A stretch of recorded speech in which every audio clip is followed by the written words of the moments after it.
Okay, part 1 में मैंने जो कंप्लीट किया है वो सत्याग्रह तक का टॉपिक कंप्लीट किया है। ठीक है, तो सत्याग्रह के बाद वाला टॉपिक मैं इसमें स्टार्ट कर रही हूँ। तो सत्याग्रह तक क्या था कि सत्याग्रह किया गया, बट फिर वो जनरल डायर वाला किस्सा हो गया कि जलियांवाला बाग में बहुत सारे लोगों को मार दिया गया, तो उसके बाद सत्याग्रह को वापस ले लिया गया। ठीक है, अच्छा, इसके बाद एक छोटा सा टॉपिक आपका डाला गया था खिलाफत वाला, जो मैं बता चुकी हूँ, वो भी लास्ट वीडियो में मैंने बता दिया है। तो अब हम स्टार्ट करते हैं नॉन कॉपरेशन। तो नॉन कॉपरेशन मूवमेंट जो है ये स्टार्ट तो आपका हुआ था 1920 में जाकर के, बट इसके लिए एक कहते हैं ना कि जो बेस है, एक कहते हैं ना स्ट्रक्चर क्रिएट हो चुका था 1909 में। 1909 में गांधी जी ने एक बुक लिखी थी जिसका नाम था हिंद स्वराज, जिसके बारे में पहले भी मैंने आपको बताया है। ये जो हिंद स्वराज था, ठीक है, स्वराज क्या होता है? स्वराज का मतलब होता है अपना राज, और अपना राज अगर लेके आना है तो ब्रिटिशर्स के राज को हटाना पड़ेगा, उनके रूल को हटाना पड़ेगा। तो महात्मा गांधी का यहाँ पर इस बुक में कहना ये था कि हम जो इतने दिनों से गुलाम रह रहे हैं, हम किसी और के रूल के अंडर रह रहे हैं, तो उसका मेन रीजन क्या है कि हम उन लोगों को कॉपरेट कर रहे हैं। ठीक है, ये यहाँ पर लिखा हुआ है, Indians and had survived only because of their cooperation. Sorry, मैंने आधी लाइन पढ़ी है। British rule was established in India with the cooperation of Indians. कि इंडिया के अंदर जो ब्रिटिशर्स का रूल स्थापित हुआ है वो उन्हीं लोगों के कॉपरेशन की वजह से हुआ है। अगर इंडियंस रिफ्यूज कर देते हैं कॉपरेट करने से तो क्या होगा, अपने आप ब्रिटिशर्स का रूल जो है वो कोलैप्स हो जाएगा। ठीक है, तो इनका कहना ये था कि ऐसा भी नहीं हो सकता कि आप एक दिन में ही उनको ओवरथ्रो कर दोगे, ऐसा नहीं कर सकते। आपको क्या करना पड़ेगा, एक सिस्टमैटिक मूवमेंट क्रिएट करना पड़ेगा, और उस सिस्टमैटिक मूवमेंट के अंदर सीरीज होगी बहुत सारे इवेंट्स की। ठीक है, जैसे इन्होंने पहले स्टेज में बताया कि पहली स्टेज में हमें क्या करना चाहिए, पहली स्टेज में हमें करना चाहिए कि जो भी गवर्नमेंट से हमें चीजें मिली हुई हैं उन सारी चीजों को हम वापस करना स्टार्ट कर दें, उनको हम ना एक्सेप्ट करें। जैसे इसने बोला कि जो अवार्ड दिए गए हैं, अगर गवर्नमेंट ने किसी को टाइटल दिया है या फिर कोई अवार्ड दिया है तो हम उसको वापस कर दे, सरेंडर कर दे, वापस दे दे। दूसरी चीज ये कह रहा है कि अगर कोई भी सर्विसेज हैं, कोई भी काम अगर तुम्हें मिला हुआ है ब्रिटिश गवर्नमेंट की वजह से, उनकी तरफ से कोई काम मिला हुआ है, लोग, बहुत सारे लोग आर्मी में थे, पुलिस में थे, सिविल सर्विसेज में थे, कोर्ट में थे, लेजिस्लेटिव काउंसिल्स में थे, स्कूल्स में थे, तो इन सारे जो पोस्ट हैं इनको बाइकआउट करना स्टार्ट कर दो। इसके अलावा जो भी फॉरेन गुड्स हैं, मतलब ब्रिटेन से आई हुई जो भी गुड्स हैं, उन सारी गुड्स को भी बाइकआउट करना स्टार्ट कर दो। तो ये इनका पहला सजेशन था। इसके बाद दूसरा सजेशन इनका ये था कि स्टेज 2 पे क्या किया जाएगा, एक सिविल डिसोबीडियंस कैंपेन चलाया जाएगा कि तुम डिसओबे करना स्टार्ट कर दोगे। पहले तुमने कॉपरेट करना बंद किया, दूसरे नंबर पे तुम डिसओबे करना स्टार्ट कर दोगे। तो ये सारी चीज उन्होंने अपनी बुक के अंदर सजेस्ट करी थी। ठीक है, या अपने पॉइंट ऑफ व्यू से सजेस्ट करी थी, और जब ये नॉन कॉपरेशन स्टार्ट किया गया तो इसी चीज को फॉलो करा गया था। अब बट एक मेन चीज होती है, जब हम कुछ काम करना चाहते हैं तो बहुत सारे लोग होते हैं जो अपोज करते हैं उस चीज का। तो उस टाइम पर अगर देखा जाए तो गांधी जी जो थे वो कांग्रेस का ही एक पार्ट थे, और कांग्रेस जो थी वो गांधी को ही एक लीडर मानते हुए कि ये जो पर्सन है इसको लोग बहुत मानने लग गए हैं, इसके सुनते हैं, तो सभी लोगों को अगर कंबाइन करना है, एक जॉइंट फोर्स अगर हमें क्रिएट करना है तो हम इनकी वजह से कर सकते हैं। तो अब क्या था कि गांधी जी सबको इंसिस्ट नहीं कर पा रहे थे।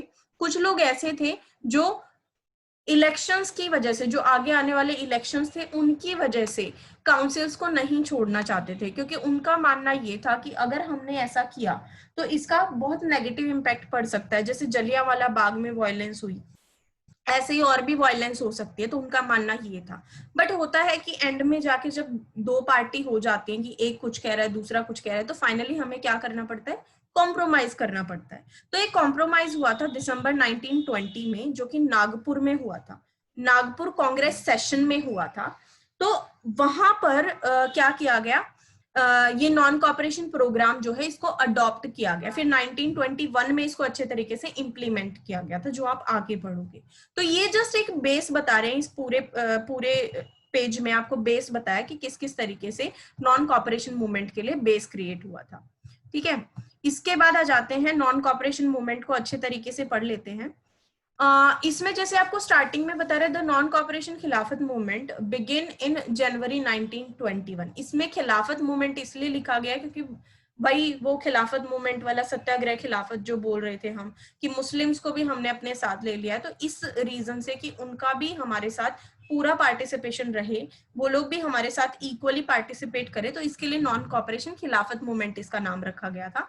इसमें कह रहे हैं various social groups participated in this movement, each with its own specific aspiration. All of them responded to call of Swaraj, but the term meant different things to different people. ये नॉन कॉपरेशन मूवमेंट जो था इसमें ये बोला गया कि भाई आपको कॉपरेट नहीं करना, आपको ये कंसीडर करके चलना है कि स्वराज आ गया, स्वराज आ जाएगा, ठीक है, स्वराज को कंसीडर करके चलना है। बट एक चीज होती है, मैं किसी को कुछ बोलूं, ठीक है, जैसे मैं आप लोगों को बोलूं कि देर यहाँ आपकी कोई क्लास नहीं होगी, मतलब कल आपकी कोई क्लास नहीं होगी, तो उसका कुछ भी मीनिंग तुम निकाल सकते हो कि अब हो सकता है क्लास ही ना हो सकता है ऑफलाइन क्लास हो। मैंने जस्ट ये बोला कि कल आपकी क्लास नहीं होगी, क्लास के अलावा कोई एक्टिविटी भी तो हो सकती है। तो जब हम किसी को कोई बात कहते हैं तो अलग अलग लोग उसका अलग अलग मतलब निकाल लेते हैं, अलग अलग मीनिंग उसका निकाल लेते हैं। तो सेम ऐसा ही यहाँ पर हुआ।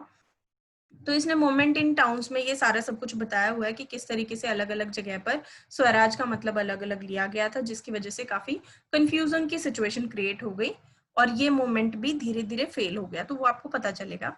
इसमें ये कह रहा है the movement started with middle class participation in cities. Middle class जो थी सिटीज में, उन्होंने भी पार्टिसिपेट करना स्टार्ट करा। Thousands of students left government controlled schools and colleges, headmasters teachers resign and lawyers give up their legal practices. कि जो first step उन्होंने बोला था कि गवर्नमेंट की जो भी जॉब्स है उनको छोड़ दो, तो ऐसा ही किया गया, सारी जॉब्स को छोड़ दिया गया। जो काउंसिल इलेक्शंस थे उनको भी बाइकआउट कर दिया गया, ठीक है। इसके बाद बता रहे कि जो सामान ऐसा था जो ब्रिटेन से आता था या फॉरेन गुड्स जिनको हम कह सकते हैं, उन सारी चीजों को बिल्कुल बाइकआउट किया गया, ठीक है। कपड़े जो थे उनको बर्न कर दिया गया, जला दिया गया कि हम यूज नहीं करेंगे। तो धीरे धीरे करके इंपोर्ट जो था, फॉरेन गुड्स का जो इंपोर्ट होता था कि बाहर से जो चीजें आती थी, वो इंपोर्ट भी घटना स्टार्ट हो गया। तो वो आपका इस पैराग्राफ में मेंशन करा हुआ है। अब एक चीज होती है कि अगर हमने फॉरेन गुड्स को यूज करना बंद कर दिया, दैट मीन्स क्या होगा कि हम कुछ तो यूज करेंगे। ऐसा तो नहीं हम पत्ते लपेट के घूमेंगे कि चलो कपड़े, हम फॉरेन कपड़े नहीं पहनते, हमें तो बनाने नहीं है, तो हम क्या करते हैं, पत्ते लपेट के घूम लेते हैं। तो ऐसा तो कुछ नहीं होता है, ठीक है। तो क्या हुआ, इंडियन टेक्सटाइल को थोड़ा चांस मिल गया कि हमें कुछ प्रोडक्शन करना चाहिए। बट यहाँ पर क्या चीज था बेटा, खादी का प्रोडक्शन बढ़ाने के लिए बोला गया कि चलो खादी के बने हुए कपड़े पहन लेते हैं। बट वो इतना ज्यादा सरवाइव नहीं कर पाया क्योंकि ये जो हैंडमेड क्लोथ्स होते थे, खादी जो थी उस टाइम पे हैंडमेड होता था सब कुछ, तो वो कपड़ा बनाने में टाइम भी ज्यादा लगता था और कॉस्ट भी ज्यादा आती थी। तो कंपैरेटिवली अगर देखा जाए तो दोनों में अगर कंपैरिजन करें फॉरेन गुड्स और इंडियन गुड्स में, उस टाइम पर प्राइस में काफी डिफरेंस था। और लोगों ने जैसे अपनी जॉब भी छोड़ दी थी तो उनके पास पैसे भी नहीं थे, तो धीरे धीरे करके उनकी सिचुएशन जब खराब हुई तो उन्होंने कैसे कैसे वापस कर लिया, वो भी आपका आगे के चैप्टर में आ जाएगा। अब आते हैं, चलो ये तो शहरों की बात थी, गांव में क्या सिचुएशन थी, कंट्री साइड में इसका क्या इम्पैक्ट रहा, कैसे लोगों ने फॉलो किया, उसके बारे में पढ़ लेते हैं। इसने क्या, from the cities non cooperation movement spread to the countryside, it drew into its fold the struggles of peasants and tribals which were developing in different parts of India in years after war. अलग अलग peasants, अलग अलग tribal लोगों के ऊपर इसका अलग अलग इम्पैक्ट पड़ता गया, जो कि वॉर के बाद सेपरेटेड हो गए थे, नए नए ग्रुप बन के आ रहे थे, उनके ऊपर भी अलग अलग इम्पैक्ट पड़ता गया। जैसे इन्होंने एक बताया है, अवध का एक इंसिडेंट बताया है। अवध में एक लीडर थे बाबा रामचंद्र, ठीक है, जो सन्यासी थे, इनको लोग फॉलो कर रहे थे। ये कह रहे हैं सन्यासी who had earlier been to Fiji as an indentured laborer. The movement here was against talukdars and landlords who demanded from peasants exorbitantly high rents and variety of other सेसेस। मतलब ये बता रहे हैं कि यहाँ पर क्या है कि इसने किस चीज के लिए सपोर्ट किया लोगों को, इसने सपोर्ट किया कि जो पीजेंट्स हैं उनके ऊपर बहुत ज्यादा रेंट का बर्डन डाला जा रहा है, उनसे अलग अलग कर वसूले जा रहे हैं, सेसेस लगाए जा रहे हैं उनके ऊपर, ठीक है। तो उसके खिलाफ इन्होंने आवाज उठाई, उसके खिलाफ इन्होंने मूवमेंट स्टार्ट करा। Peasants had to do begar, peasant जो थे उनको बेगार करना पड़ता था। ये बेगार क्या होता है, इधर साइड में आपको इसकी डिफाइन दे रखी है कि जब किसी विलेजर को फोर्सली काम करना पड़े विदाउट एनी पेमेंट, तो उसको हम बेगार बोल सकते हैं। तो ये 1 मार्क का क्वेश्चन भी आपका आ सकता है, इंपॉर्टेंट है। तो एक समस्या तो इनकी यही थी कि पहली चीज उनको बेगार करना पड़ता था, काम करना पड़ता, बट उसका पैसा नहीं मिलता था। दूसरी चीज, जो लैंडलॉर्ड थे उनसे पेमेंट भी ज्यादा मांगते थे, कहीं उनसे रेंट मांग रहे हैं लैंड का, कहीं उनसे टैक्स मांग रहे हैं, तो इस तरीके से वो बहुत ज्यादा बर्डन में दबते जा रहे थे। इसने कहा as a tenant they had no security of tenure being regularly evicted so that they could acquire no right over the leased land. मतलब उनको कोई टेन्योर, उनको कोई फिक्स टाइम पीरियड नहीं दिया गया था कि आपको जो लैंड मिली हुई है उस पर आप 4 साल काम करो, 5 साल काम करो, उनको किसी भी टाइम हटा दिया जाता था। ये किस लिए किया जाता था, जैसे एक पर्सन जो है लगातार अगर एक ही जमीन पे काम करता रहेगा तो क्या होगा कि वो अपना अधिकार जमा सकता है, ठीक है, उसको कब्जा कर सकता है। तो इस डर की वजह से उन लोगों को कोई फिक्स टाइम पीरियड नहीं दिया जाता था। तो इससे भी जो टेनेंट्स थे वो परेशान रहते थे कि भाई मैं इस लैंड पे अभी काम कर रहा हूँ तो पता नहीं ये कब मेरे से छिन जाएगी, फिर मुझे दूसरी लैंड के लिए अरेंज करना पड़ेगा, ठीक है। तो ये समस्या थी। अच्छा, इसके बाद इसने कहा इन मैनी प्लेसेस नाई धोबी बंस were organized by panchayats to deprive landlord of services of even barbers and washermen. नाई धोबी बंस, ये क्या बोल रहा है कि जो बेसिक सर्विसेज होती है, लाइक बार्बर की जो सर्विसेज लैंडलॉर्ड ले रहे थे या वॉशरमैन की जो सर्विसेज ले रहे थे, ये सारी सर्विसेज को रोक दिया गया कि जब ये सर्विसेज देना बंद करेंगे तो शायद लैंडलॉर्ड्स को समझ में आ जाए कि भाई तुम गलत कर रहे हो और तुम्हें इनके साथ ऐसा नहीं करना चाहिए। ये कह रहे हैं इन जून 1920 Jawaharlal Nehru began going around the villages in Awadh, talking to the villagers and trying to understand their grievances. By October, the Awadh Kisan Sabha was set up headed by Jawaharlal Nehru, Baba Ramchandra, and few others. Within a month, over 300 branches had been set up in the villages around the region. So when the non-cooperation movement began the following years, the effort of Congress was to integrate the Awadh peasant struggle into the wider struggle. The peasant movement, however, developed in forms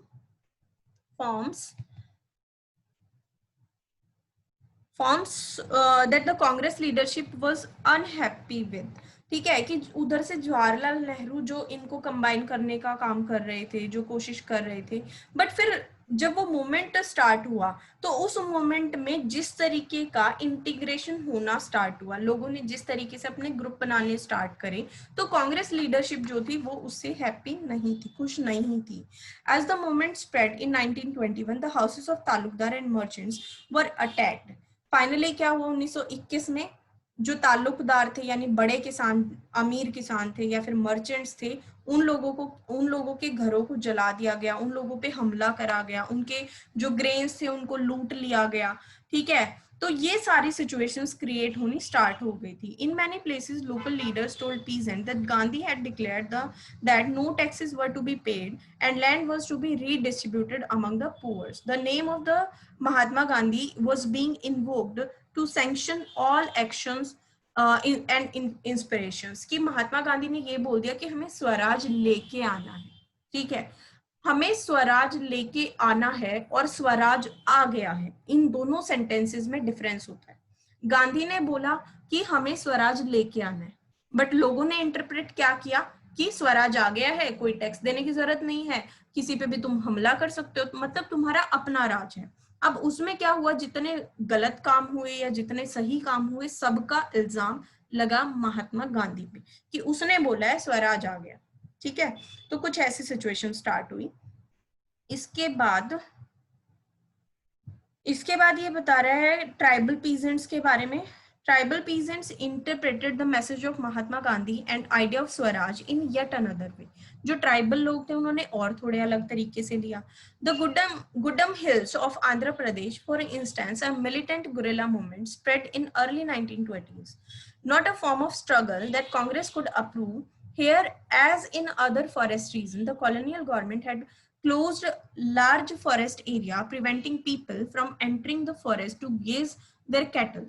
मतलब यहाँ सारा वो चीज बताई गई है कि जो ये ट्राइबल लोग होते हैं, ट्राइबल लोग ऐसे होते हैं जो आदिवासी टाइप होते हैं, तो ज्यादातर इन लोगों का रहना होता है हिल्स में, यानी फॉरेस्ट एरिया में ज्यादा ये इनका सर्वाइवल होता है, ठीक है। और ये लोग जो होते हैं सेटलर्स नहीं होते, किसी एक जगह पर सेटलमेंट नहीं होता इनका, ये क्या करते हैं एक जगह से दूसरी जगह मूव करते रहते हैं अपनी नेसेसिटीज के अकॉर्डिंग, ठीक है। तो जैसे इनकी लाइफ जो थी वो पूरी तरीके से डिपेंड थी फॉरेस्ट के ऊपर। तो अब क्या हुआ, जैसा आपने 9th क्लास में पढ़ा था एक चैप्टर, उसके अकॉर्डिंग ब्रिटिशर्स ने जो फॉरेस्ट एरिया था उसको रिजर्व कर दिया only for use of government, ठीक है। जो आसपास के लोग थे, लोकल्स थे, उनको अंदर जाना परमिटेड नहीं था, अपने कैटल्स को गेज कराना परमिटेड नहीं था, फ्यूल वुड इकट्ठा करना परमिटेड नहीं था, फ्रूट्स कलेक्ट करना परमिटेड नहीं था। अगर किसी को जाना है तो भी क्या करना पड़ेगा, टैक्स पे करना पड़ेगा या फिर परमिशन लेनी पड़ेगी, स्पेशल परमिशन लेनी पड़ेगी, ठीक है। हरजस कुछ बोलना, ओके। तो जैसे ये बता रहे हैं कि not only were their livelihood affected by but they felt that there traditional rights were being denied. पहली चीज तो जो उनकी लाइवलीहुड थी, मतलब जो कमाना था, जो हासिल करना था, खाने पीने की चीजें हैं या थोड़ा पैसा कमाना है कि फॉरेस्ट से कुछ चीजें लेके आए, उनको सेल कर दिया, फिर थोड़ा पैसा कमा लिया, तो ये चीज जो थी पूरे तरीके से फॉरेस्ट पे डिपेंड करती थी। दूसरा, इन लोगों को ये फील भी हो रहा था कि इनके ट्रेडिशनल राइट्स हैं, ठीक है, ट्रेडिशनली इनकी एंसेस्ट्रल प्रॉपर्टी है वो चीज, ठीक है, कि पिछले किसी पीढ़ी से इनको वो अधिकार मिले हुए हैं कि आप उसको यूज कर सकते हो। तो ये कह रहे हैं कि इनको ये भी फील आया हुआ था कि इनके ट्रेडिशनल राइट जो है वो इनसे छीन लिए गए हैं, ठीक है। अच्छा, इसके बाद ये कह रहे हैं when the government began forcing them to contribute begar for road building the hill people revolted. और जब इन लोगों को, इन ट्राइबल लोगों को गवर्नमेंट ने जबरदस्ती बेगार करने के लिए मजबूर किया, रोड बनाने के लिए या दूसरे हिल्स वगैरह को कटिंग करने के लिए, तो इन लोगों ने क्या किया, रिवोल्ट करना स्टार्ट कर दिया, उसके अगेंस्ट हो गए। The person who came to lead them was an interesting figure. अब जो बंदा इनको कर रहा था, लीड कर रहा था, वो बड़ा बहुत ही अच्छा, मतलब कह सकते हैं एक इंटरेस्टिंग पर्सनैलिटी थी, जो भी कोई भी अट्रैक्ट हो सकता है। जैसे उस टाइम पे तुम्हें पता है कि लोग जो थे इतने ज्यादा पढ़े लिखे नहीं होते थे, तो वो लोग चमत्कारों में बहुत बिलीव करते थे, स्पेशल पावर्स में बहुत बिलीव करते थे, ठीक है। तो ये बंदा था, इसका नाम था अलूरी सीताराम राजू, अलूरी सीताराम राजू। ये बंदा क्लेम करता है कि इसके पास स्पेशल पावर्स हैं। He could make correct astrological predictions and heal peoples and he could survive even bullet shots, ठीक है। कि ये बंदा ये बोलता था कि मैं बहुत, मतलब इसका कहा हुआ हमेशा सच होता है, मतलब ये प्रेडिक्शन बहुत अच्छी करता है। दूसरी चीज, जो लोग ठीक नहीं हो सकते हैं उन लोगों को भी ठीक करने की पावर रखता है ये, और अगर इसको गोली लग जाए तो भी ये जिंदा रह सकता है, इसको कुछ नहीं होगा, ठीक है। Captivated by Raju, the rebels proclaimed that he was an incarnation of God. लोग जो हैं इससे इतने प्रेरित थे कि वो मानते थे कि ये भगवान का ही एक अवतार है। Raju talked of the greatness of Mahatma Gandhi, said he was inspired by the non-cooperation movement. अब ये जो राजू था, इसने महात्मा गांधी के बारे में भी अपने फॉलोवर्स को बोला कि भाई मैं नॉन कॉपरेशन मूवमेंट से बहुत ज्यादा इंस्पायर हूँ। तो ऑब्वियस सी बात है, जो इसको फॉलो करते थे अब वो लोग महात्मा गांधी को भी फॉलो करेंगे, ठीक है। तो धीरे धीरे क्या हुआ, सारे उस एरिया के लोग जो है महात्मा गांधी को फॉलो करने के लिए प्रेरित होते चले गए, मतलब उनको एक इंस्पिरेशन मिल गई, ठीक है। अच्छा, इसके बाद ये कह रहा है the Gudem rebels attacked police station, attempted to kill British officials and carried on guerrilla, एक मिनट, ओके, कह रहा है the Gudem rebels attacked police stations, attempted to kill British officials and carried on guerrilla warfare for achieving Swaraj, ठीक है। इन लोगों ने क्या किया, अटैक करना स्टार्ट कर दिया। धीरे धीरे राजू को पकड़ लिया गया, जो अलूरी सीताराम राजू था उसको ब्रिटिशर्स ने पकड़ लिया और उनको मार दिया गया 1920। 1904 में over time become a folk hero, ठीक, वहां के हीरो ये बन गए कि भाई ऐसा कोई बंदा था जो कि चमत्कारी था, भगवान का अवतार था, तो ऐसे ऐसे करके फिर ये वहां के हीरो बन गए। तो अल्टीमेटली अगर कहा जाए तो इस पर्सन का भी एक रोल था नॉन कॉपरेशन मूवमेंट में। इसके बाद आ जाते हैं प्लांटेशन वर्कर्स के लिए। ये टॉपिक मैं पहले भी आपको बता चुकी हूँ और इतना ज्यादा इसमें कुछ बताने के लिए नहीं है, तो मैं आपको इसका एक ओवरव्यू बता देती हूँ। इसके अंदर क्या बता रहे हैं कि जो प्लांटेशन वर्कर्स हैं उन लोगों ने जैसे ही सुना, असम में जो प्लांटेशन वर्कर्स थे उन लोगों ने जैसे ही सुना कि महात्मा गांधी ने स्वराज का कोई आइडिया दिया है, तो वो लोग भी बहुत एक्साइटेड हो गए कि स्वराज आ गया, अपना राज आ गया, तो हम भी काम नहीं करेंगे, हमारे ऊपर जो रिस्ट्रिक्शंस लगाई गई हैं उनको हम नहीं मानेंगे। तो वो लोग वहां से निकल लिए कि भाई हम तो नहीं करेंगे काम, हम जा रहे हैं अपनी फैमिली के पास। बट ऐसा कुछ नहीं हो पाया कि वो लोग फैमिली के पास प्रॉपरली पहुंच पाते। उससे पहले ही ब्रिटिश ऑफिशियल्स ने उनको पकड़ लिया, उनको बहुत मारा पीटा गया। ये लास्ट लाइन में आपको दिया गया है, ठीक है। On the way of by a railway and steamer strike they were caught by the police and brutally beaten up. उनको बहुत बेरहमी के साथ मारा पीटा गया, ठीक है। अब ये कह रहा था visions of these movements were not defined by Congress program. They interpreted the term Swaraj in their own ways, imagining it to be a time when all suffering and all troubles would be over. Yet when the tribal chants Mahatma Gandhi's name and raised slogans demanding Swatantra Bharat, they were also emotionally relating to an all India agitation. When they acted in name of Mahatma Gandhi or linked their movement to that of Congress, they were identifying with a movement which went beyond the limits of their immediate locality. ठीक है, धीरे धीरे लोग जो थे एक कहते हैं ना, एक कलेक्टिवनेस के साथ जुड़ रहे थे। हालांकि जो वो कर रहे थे वो ना तो कांग्रेस ने बोला था ऐसे करने के लिए, ना ही गांधी जी ने ऐसा कुछ बोला था कि तुम्हें ऐसे करना है। उन लोगों ने क्या किया, अपने ही टर्म्स में स्वराज को इंटरप्रेट किया और उसके अकॉर्डिंग अपने एक्शंस को करना स्टार्ट कर दिया। क्लियर है बेटा? इतना बताओ, इतना क्लियर है सबको? Yes ma'am. ठीक है, यस मैम। इसके बाद नेक्स्ट आपका आ जाता है civil disobedience. Non cooperation movement का, जैसे मैंने आपको पहले भी बताया था, हिंद स्वराज वाली जो बात मैंने आपको बताई थी, तो बताया गया था कि जो ये नॉन कॉपरेशन मूवमेंट होगा इसको 2 स्टेजेस में लॉन्च किया जाएगा। पहली स्टेज में बायकॉट किया जाएगा हर एक चीज को जो फॉरेन वो रखती है, मतलब फॉरेन से आई हुई है कोई भी चीज, या फिर गवर्नमेंट ने कोई टाइटल या प्राइज दिया उसको बायकॉट करोगे। दूसरा स्टेप इसका था कि हम डिसोबीडियंस करना स्टार्ट कर देंगे। डिसोबीडियंस मतलब बात नहीं मानना, उनके लॉ वगैरह जो हैं, वो जो भी लॉ बना रहे हैं उनको हम डिसोबे कर देंगे, ठीक है। तो वो सेकेंड स्टेप जो है स्टार्ट करा गया in February 1922। Mahatma Gandhi decided to withdraw the non cooperation movement. He felt the movement was turning violent in many places and satyagrahi needed to be properly trained before they would be ready for mass struggle। मतलब ये civil disobedience start होने से पहले ही जो non cooperation movement था इस पे stop लग गया। रीजन सीधा सा क्या था कि महात्मा गांधी को समझ आ गया था कि पहले हमें सब लोगों को प्रॉपरली ट्रेंड करना पड़ेगा। अगर ट्रेंड नहीं भी कर सकते तो उनको एक रियल मीनिंग उनके दिमाग में फिट करना पड़ेगा हमें कि हमारे स्ट्रगल का मेन मकसद क्या है और हमें किस किस तरीके से स्ट्रगल करना है, क्योंकि लोग जो है हर सिचुएशन को अपने तरीके से इंटरप्रेट कर रहे थे। इसने कहा within the Congress some leaders were by now tired of mass struggle and wanted to participate in elections to the provincial councils that had been set up by Government of India Act of 1919. They felt that it was important to oppose British policies with the council, argue for reform, and also demonstrate that these councils were not truly democratic. C.R. Das and Motilal Nehru formed the Swaraj Party within the Congress to argue for a return to council politics. But younger leaders like Jawaharlal Nehru, Subhash Chandra Bose pressed for more radical mass agitation and full independence। ठीक है, मतलब वही है कि partition होना start हो गया धीरे धीरे कांग्रेस के अंदर। एक स्वराज पार्टी बनी जो कि सीआर दास और मोतीलाल नेहरू के लीडरशिप में बनी थी। ठीक है। इन लोगों का मानना ये था कि हमें जो काउंसिल पॉलिटिक्स है उसमें पार्टिसिपेट करना चाहिए।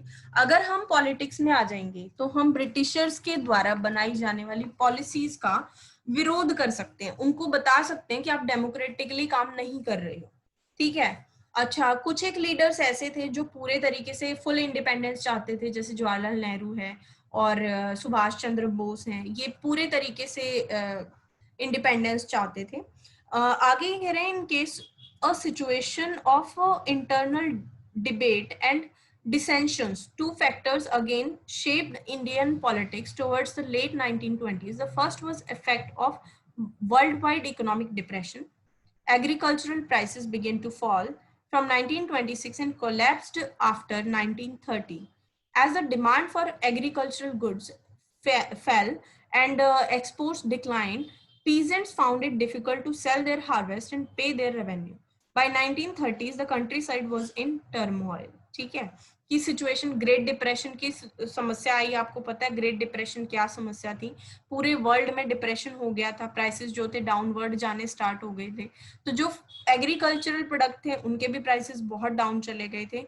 तो अब फार्मर्स के पास कोई भी ऐसा रेवेन्यू नहीं बचता था जिससे वो कोई भी ऐसा प्रॉफिट का सोर्स नहीं रह गया था जिससे वो अपने टैक्सेस वगैरह प्रॉपरली पे कर पाए। इसके बाद ये कह रहा है, against this background, the new Tory government in Britain constituted a statutory commission under Sir John Simon, Simon commission के नाम से जिसको जाना गया। ठीक है, ये कमीशन सेटअप करा गया ब्रिटेन में, उसको इंडिया में आना था, इंडिया में आके सारी सिचुएशंस को स्टडी करना था और फिर वापस जाके रिपोर्ट करनी थी। अब इंडियंस को बहुत अच्छे से ये पता था कि ये कमीशन जो है इसमें कोई भी इंडियन मेंबर नहीं है, तो ऑब्वियसली वो इंडियंस के फेवर में कोई भी रिपोर्ट नहीं देगा। ठीक है, तो इसी रीजन से ये डिसाइड किया गया कि हम साइमन कमीशन जो है उसको बायकॉट करेंगे और उसको गो बैक के स्लोगन्स प्रेजेंट करेंगे। ठीक है, तो इसमें दिया है, when the Simon commission arrived in India 1928 it was greeted with the slogan go back Simon. All parties, including the Congress and the Muslim League, participated in the demonstration in an effort to win them over. Viceroy Lord Irwin announced in October 1929 a vague offer of domain status for India in an up specific future and a round table conference to discuss a further constitution. अब क्या हुआ, ये important है आपके लिए, ये वाला जो टॉपिक बताया, round table conference. 2 round table conference हुई थी। ये राउंड टेबल कॉन्फ्रेंस क्या थी कि इसमें ब्रिटिशर्स भी होंगे, इंडियंस के भी कुछ लीडर होंगे, वो बैठ के डिस्कस करेंगे कि किस तरीके से इंडिया का फ्यूचर कॉन्स्टिट्यूशन डेवलप करा जाए। ठीक है, इसमें ये कह रहे हैं, this did not satisfy the Congress leaders, the radicals with in the Congress lead by,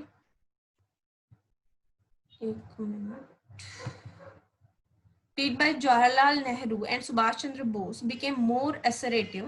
The liberals and moderates who were proposing a constitutional system within the framework of British domination gradually lost their influence. In December 1929, under the presidency of Jawaharlal Nehru, the Lahore Congress formalized the demand of Purna Swaraj or full independence for India. It was declared that 26 January 1930 would be celebrated as Independence Day.